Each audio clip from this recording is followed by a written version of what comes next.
Deməli, kəndi su apardı.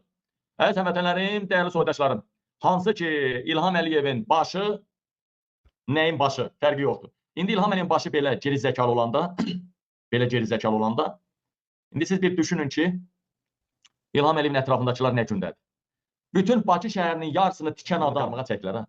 Deyirlər, mən sənin pulun çoxdur, yoxsa Mübarək Məsimovun. Deyir, mənim pulum nə gizlədim, deyir, mənim pulum ondan çoxdur. Şərurlu İsfəndiyar yazdı, hə? Şərurlu İsfəndiyar. İndi dostlar, indi bir Bakını hansısa bir geri zəkalı, adını yazamayan adam gəlib Bakıda binalar tikirsə, Allah axırınızı xeyrə çörsün. İndi görün bu kəndləri kim tikir də bu kəndləri? Sel apardı.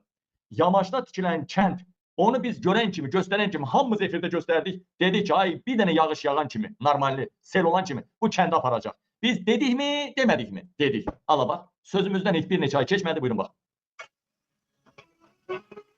Kəndi sel apardı.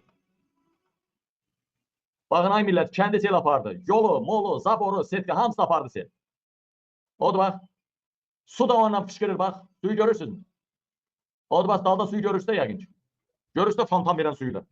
Dəyərli həmvətənlərim, dəyərli soydaşlarım, bir neçə gün öncə yağışdan sonra sel aparan Xədərli kəndində indi də su kəməri partladı. Su kəməri partladı. Baxın, bu kənd dəyərli həmvətənlərim. Bax görürsünüz ki, kənd sel aparıb, bax sel aparıb. Yoxdur, nə həyət var, nə beton var, nə zab var. Piləkənə kimi sel aparıb. Bax sel aparıb hər yeri. İndi də dalda görürsünüz kəmər partlayıb bax dalda. Baxın.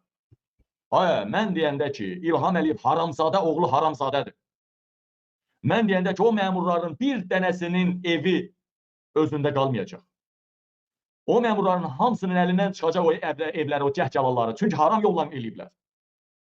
Bir dənə məmur halal yoldan ev tikməyib özünə. Hamısı haram yoldan tikilir.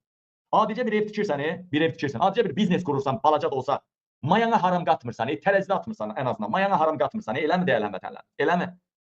İndi baxın dostlar, o evlər ki tikilir, 18 min manat mayası yoxdur, amma 180 min xalqın pulunu yiyiblər. Haram qatıblar. O evlərdə heç kim halallıq tapanmaz. O evlərdə Qarabağda heç kim xoşbəxt olanmaz. Ümumiyyətcə İlham Əliyev Azərbaycanın başındadsa heç bir Azərbaycan vətəndaşı xoşbəxt olanmaz. Heç kim.